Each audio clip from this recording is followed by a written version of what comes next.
یہ بڑا ضروری سوال ہے، اور میں تو یہ چاہتا تھا کہ یہ جمعرات کو یا ہفتے کو کیا جائے، زیادہ ساتھی ہوں تو، لیکن اللہ کرے سب تک پہنچ جائے۔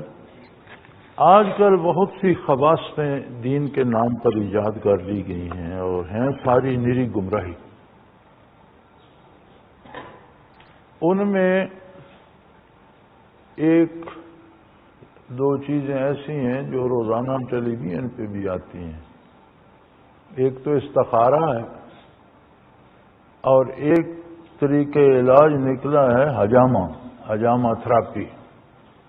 جی یہ سنت ہے۔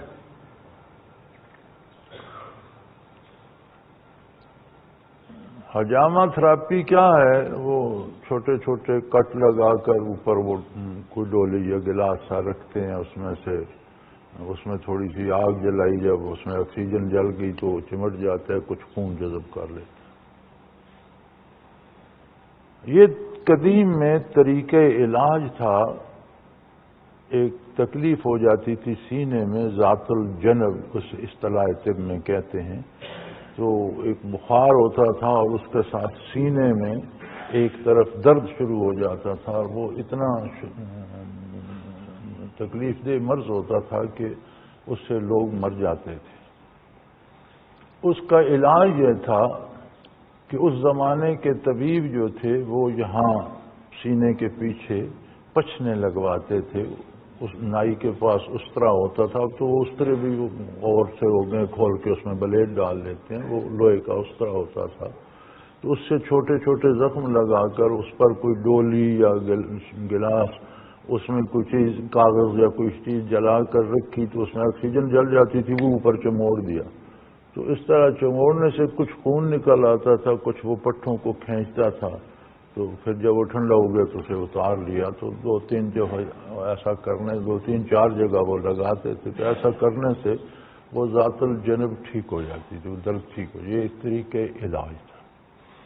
اور یہ پچھنے لگوانے کا علاج نبی کریم صلی اللہ علیہ وسلم نے بھی کروایا۔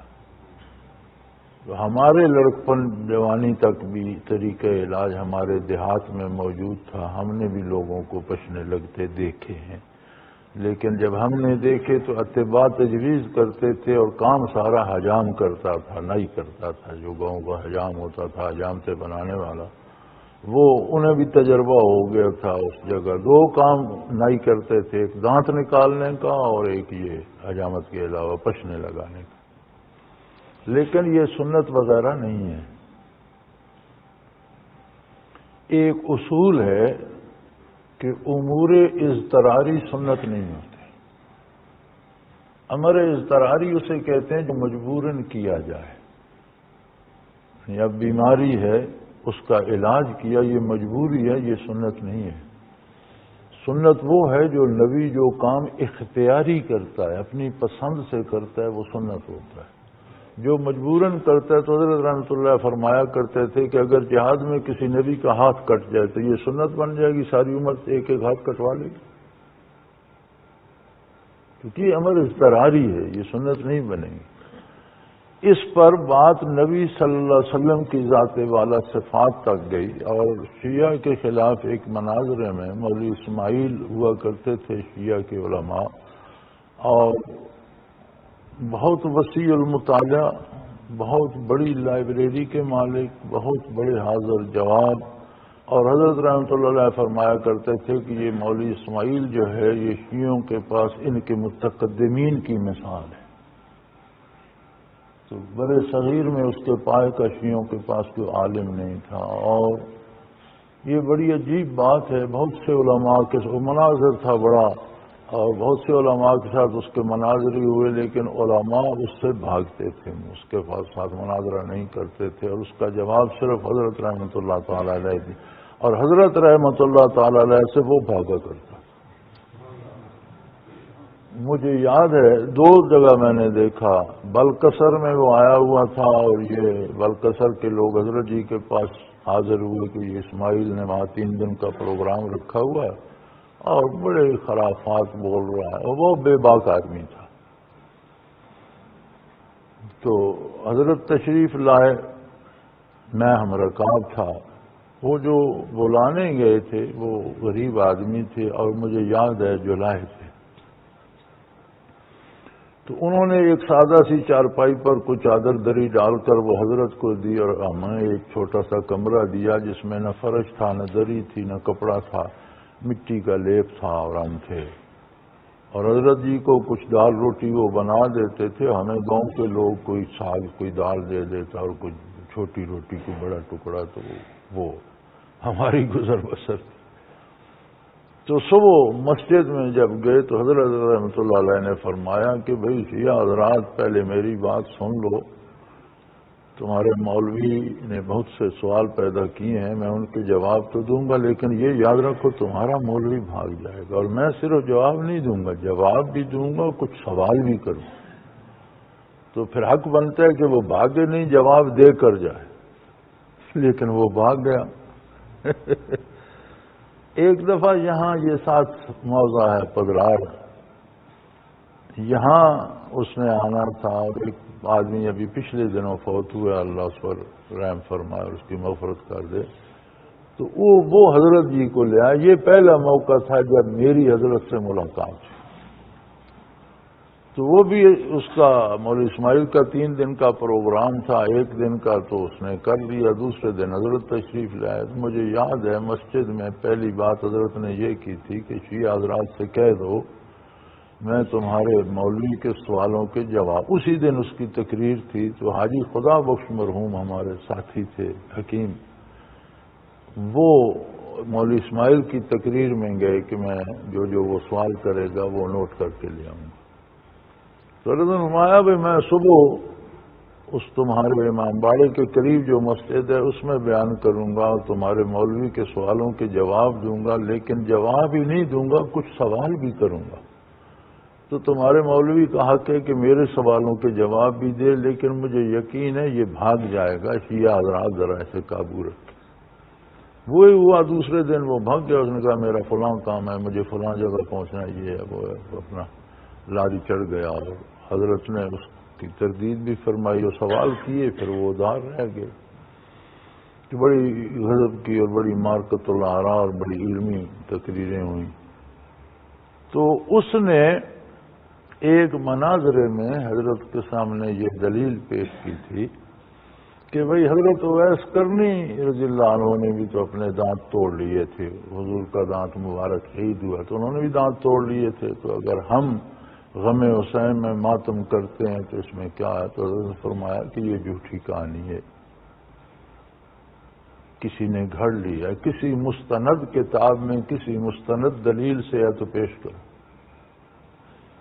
اگر حکایات میں ہے تو حکایات تو دلیل نہیں بنا کرتی. اور یہ فعل اضطراری ہے.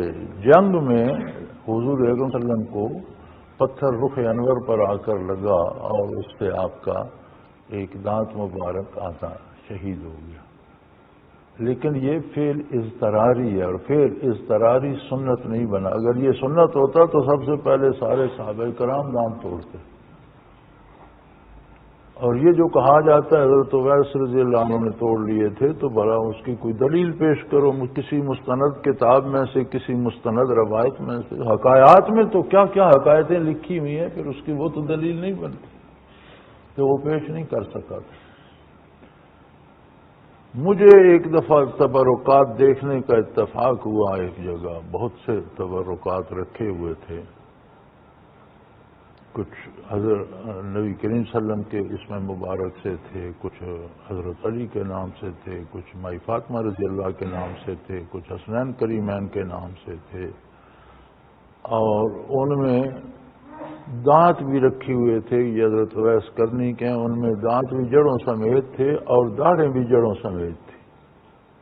یعنی روایت یہ ہے کہ پتھر سے، تو اب پتھر سے جڑ سمیت کیسے نکل رہا ہے؟ اور دانت تو توڑا بھی جا سکتا ہے، پتھر مارو تو داڑھ کہاں سے ٹوٹے گی؟ پھر پتھر سے ٹوٹے گی تو جڑ کے ساتھ کہاں سے آئے گی؟ تو وہ پتہ نہیں کس کی داڑھیں تھیں، کسی ہسپتال سے اٹھا لیں یا کہاں سے لیں. تو رکھی اویس کرنی رحمۃ اللہ کی داڑھیں.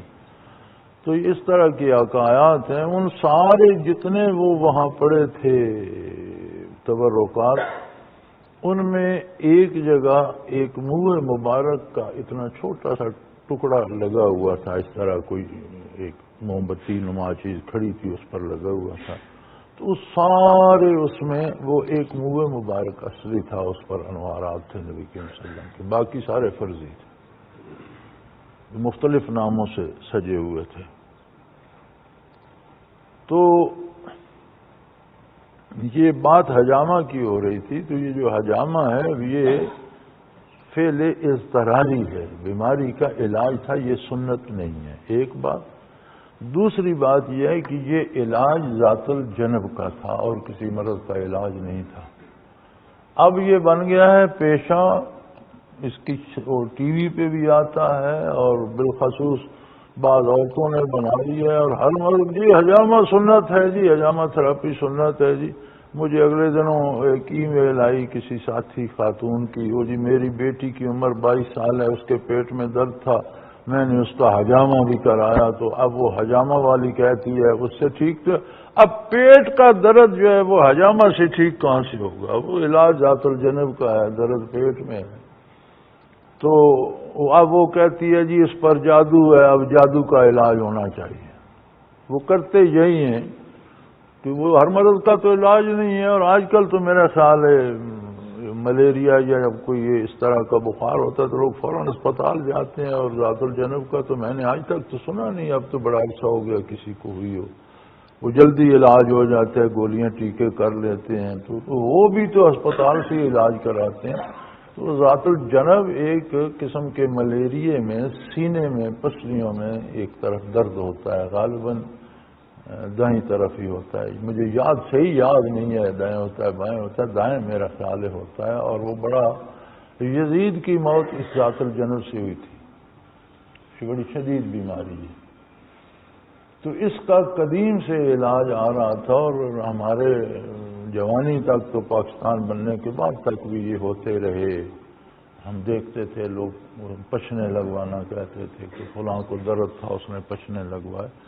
تو علاج یہ علاج سنت نہیں تھا، یہ فعل اضطراری تھا، ایک مجبوری میں کرانا پڑتا، ایک بات۔ دوسری بات، اگر کوئی کہے جی نہیں حضور نے کرایا تو سنت ہے، تو بھی ذات الجنب کے لیے سنت ہے نا، ہر مرض کے لیے تو نہیں ہے۔ اگر ہم سنت ہی مانیں، پہلی بات تو یہ ہے کہ فعل اضطراری سنت نہیں ہوتا، جو کام مجبوراً اللہ کے رسول کو کرنا پڑے وہ سنت نہیں ہوتا۔ اب یہ سنت کیوں نہیں ہے کہ سارے تلواریں باندھ کر بدر میں جائیں؟ یہ کیوں سنت نہیں ہے کہ ہر شہر خندق کھود لے؟ کیا نبی کریم صلی اللہ علیہ وسلم نے کھدوائی نہیں تھی؟ یہ کیوں سنت نہیں ہے کہ سارے تلواریں لے کر بدر میں جائیں؟ یہ سنت کیوں نہیں ہے کہ اب بندوق سے اور اس سے ایٹم بموں سے اور توپوں سے کیوں لڑتے ہو، تلواروں سے لڑو؟ بھائی فعل اضطراری سنت نہیں ہوتا، جو کام مجبوری میں کیے جاتے ہیں وہ سنت نہیں ہوتے۔ فعل اختیاری جو نبی پسند سے کرتا ہے وہ سنت ہوتا ہے۔ پہلی بات تو یہ سنت نہیں ہے۔ دوسری بات یہ ہے کہ یہ ذات الجنب کا علاج ہے، ایک قسم ہے ملیریا کی جس میں سینے میں سخت درد اٹھتا ہے اور بندے کو ٹانگ لیتا ہے، اور اس کا علاج نہ ہو تو ایک آدھ دن میں بندہ مر جاتا ہے، اس کا علاج ہے۔ اور اسے سنت سمجھ کر ہر مرض کے لیے دوڑ پڑنا اور بچوں بچیوں کو لے جانا۔ ایک دن ایک خاتون، سلسلے کی خاتون، ایک نوجوان لڑکا یہاں بیٹا ساتھ لائی، وہ بیچارہ پاگل سا ہو رہا تھا، پاگل اس لیے ہو رہا تھا کہ اب ہر چیز آ گئی ہے نا نیٹ پر۔ اس نے کہیں سے نیٹ کھولا، وہاں کوئی جادو کا منتر لکھا ہوا تھا، یہ پڑھو تو وہ موکل قابو آ جاتا ہے، وہ اس نے چلا کاٹا، پاگل ہو گیا۔ چلو کچھ تو ہونا تھا۔ اب وہ اس کا وہ سر پر یہاں سے پیچھے سے یہاں سے اس طرح پھرا ہوا اور اس میں زخم۔ میں نے کہا یہ کیا؟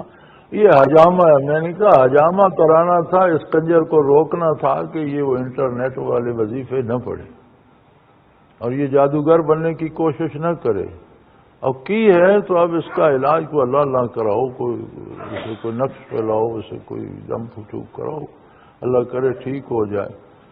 تو وہ حجامہ سے جادو کا اور اس کا پاگل پن کا علاج کہاں سے ہوگا؟ اسی طرح جی بچی کے پیٹ میں درد آ جائے، یار یہ کوئی سنت نہیں ہے، یہ لوگ فراڈ کرتے ہیں، یہ کوئی علاج بھی نہیں ہے، یہ پشنے لگوانا ذات الجنب کا علاج ہے، اور وہ طب میں آج بھی ہے۔ تو یہ لوگوں نے پیشہ بنا لیا اسپیشل، اب تو عورتوں نے بنا لیا، فلاں بی بی حجامہ کرتی ہے، فلاں، وہ زیادہ عورتوں کو ہی پھنساتی ہیں، تو بچیوں کو، بچوں کو، کسی کے سر کے بال کاٹ کر یہاں زخم لگائے ہوئے ہیں، کسی کے پیٹ پر، بھائی پیٹ میں درد ہے تو پچنے لگانے سے پیٹ کا درد کیسے ٹھیک ہوگا؟ وہ تو ایسا ہوتا تھا کہ وہ خون میں خرابی ہوتی تھی، اور اس سے گندا خون اس میں جب وہ لگاتے تھے، کوئی برڈولی سی لگاتے تھے، ڈولیاں لگانا بھی اسے کہتے تھے، تو اس میں وہ گندا خون نکل کر آ جاتا تھا سیاہ رنگ کا، اور مریض ٹھیک ہو جاتا تھا۔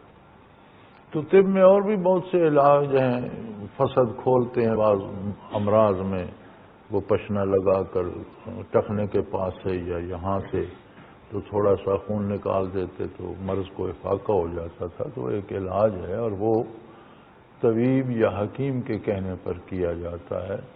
یہ کوئی ادارے نہیں ہیں کہ وہ دارالحجامہ بن جائیں اور ہر بندے کو پشنے لگاتے رہیں، تو یہ آپ غلط کرتے ہیں۔ اور یہ کوئی طریقہ علاج، ہاں ذات الجنب کا علاج ہے، لیکن وہ بھی کوئی حکیم تجویز کرے، تو اس میں کسی پیر صاحب کی بھی ضرورت نہیں ہے، اور نہ کسی کی۔ اور یہ بڑا شدید مرض ہوتا تھا اور مجبور کر دیتا تھا بندے کو، اور مجبوراً یہ کرنا پڑتا تھا، اور جو کام مجبوری میں کیے جاتے ہیں وہ سنت نہیں ہوتا۔